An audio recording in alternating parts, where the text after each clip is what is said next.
जब मेरी बेटी बस 3.5 महीने की थी, वो मेरे साथ सफर करती थी।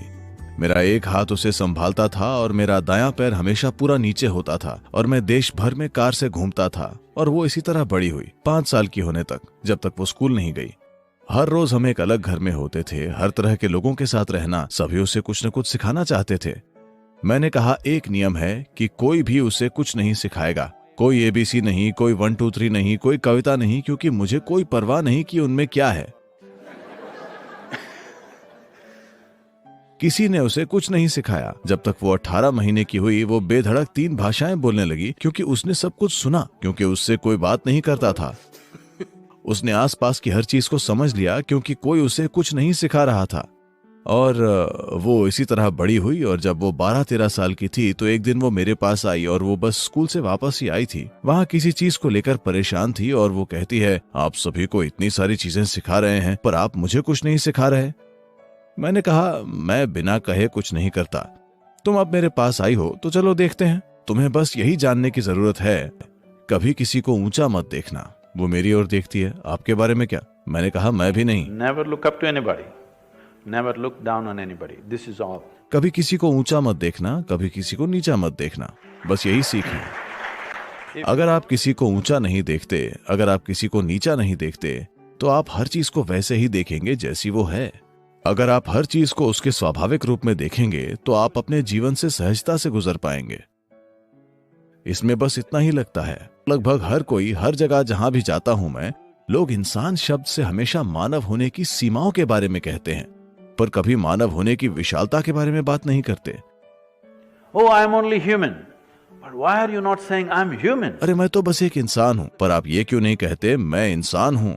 आप सबसे ऊपर हैं, आप धरती पर सबसे ऊंची प्रजाति हैं, आपको सभी प्राणियों में सबसे ऊपर होना चाहिए। मैं तो बस एक इंसान हूं। लोग ऐसा इसीलिए कह रहे हैं क्योंकि जितना दुख वे अपने आप को दे रहे हैं, उतना कोई दूसरा प्राणी खुद को नहीं दे रहा। कोई चींटी या हाथी खुद को इंसान जितना कष्ट नहीं देता। उनका पेट भरा हो तो वे ठीक रहते हैं।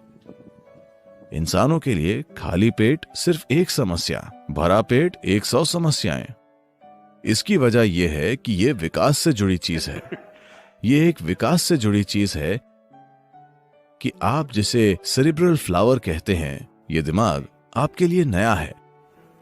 विकासवादी पैमाने पर यह एक नई घटना है, ये बुद्धि।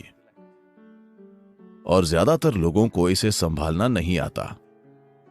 वे दुनिया से दुखी नहीं हैं। ज्यादातर समय वे अपने ही विचारों और भावनाओं से दुखी हैं। ऐसा क्यों है कि आपकी शिक्षा प्रणालियों ने आपको यह नहीं सिखाया कि अपने विचारों को, अपनी भावनाओं को कैसे संभालें? अब जिस पल आप कहते हैं आप मानवीय हैं या नहीं, पहली बात, अगला सवाल कोई पूछेगा, क्या मैं हवा से सोने की चेन निकाल सकता हूं? क्या मैं कुछ और कर सकता हूं? या क्या मैं बाल्टी में से एक खरगोश निकाल सकता हूं? या क्या मैं अपनी जेब से एक कबूतर निकाल सकता हूं? अगर मैं अपनी जेब से एक कबूतर निकालता हूं तो आपके पास क्या होगा? आपके पास एक पक्षी होगा और मेरी जेब में सिर्फ शिट होगी। इससे किसी का भी जीवन नहीं बदलने वाला। मैं आपको एक चमत्कार दिखाऊंगा। मैं आपको ऐसे लोग दिखाऊंगा जो पूरी तरह सक्रिय हैं। ऐसे लोग नहीं जो किसी गुफा में बैठे हों, पूरी तरह काम में लगे हुए। ठीक है, दिन के 24 घंटे, हफ्ते के 7 दिन हम सभी लगे रहते हैं। मैं आपको ऐसे लोग दिखाऊंगा जिन्हें 5, 10, 15 सालों से एक पल के लिए भी गुस्सा, बेचैनी, चिड़चिड़ाहट कुछ नहीं हुआ। वे खुशी से, आनंद से रहते हैं। दुनिया को इसी चमत्कार की जरूरत है।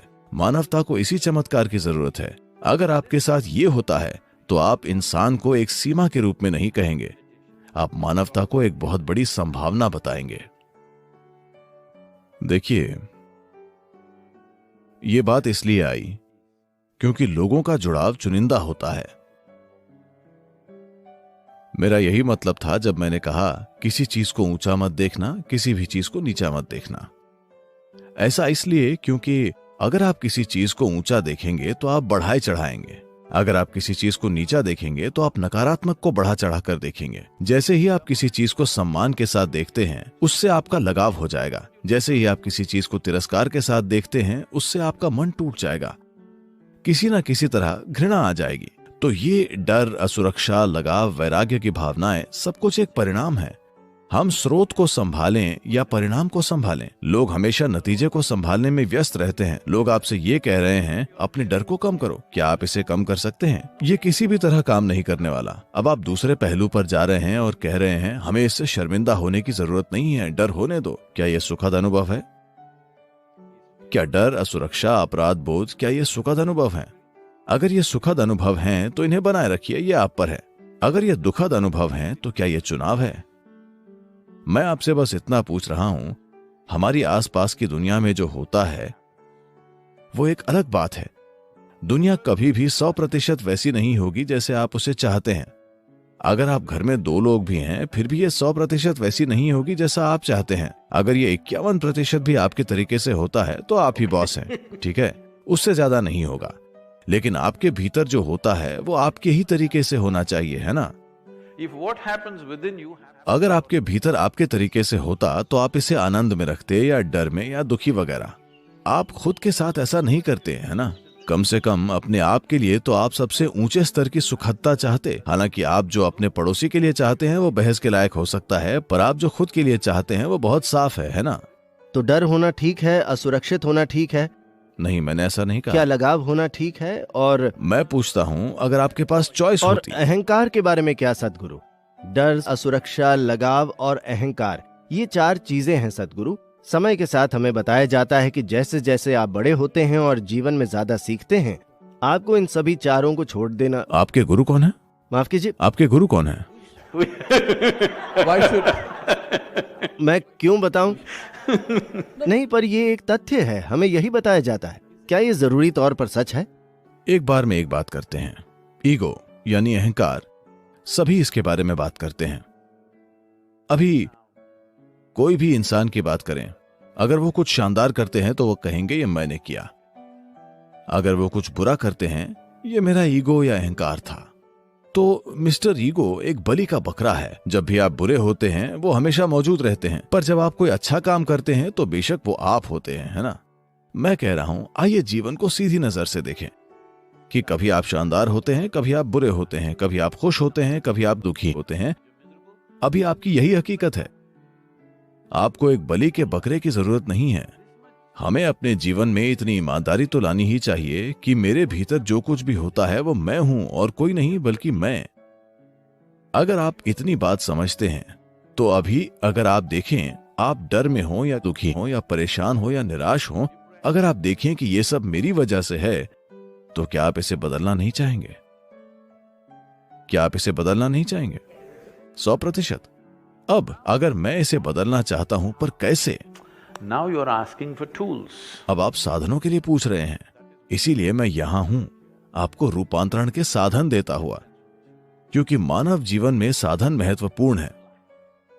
इंसानों के तौर पर हम इस धरती पर हमारी साधनों का उपयोग करने की वजह से ही हावी हैं।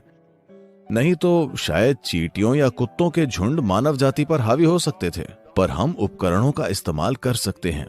साधनों की शक्ति ऐसी है, अभी अगर मैं आपसे इस फर्नीचर में से एक छोटा सा पेंच निकालने को कहूं तो आप अपने सभी नाखून खो सकते हैं, ये बाहर नहीं आएगा। आप अपने कुछ दांत भी खो सकते हैं, ये बाहर नहीं आएगा। अगर मैं आपको एक छोटा सा पेचकस दूं तो ये बाहर आ जाएगा। तो इसी तरह भीतरी आयामों को संभालने के लिए साधन मौजूद हैं।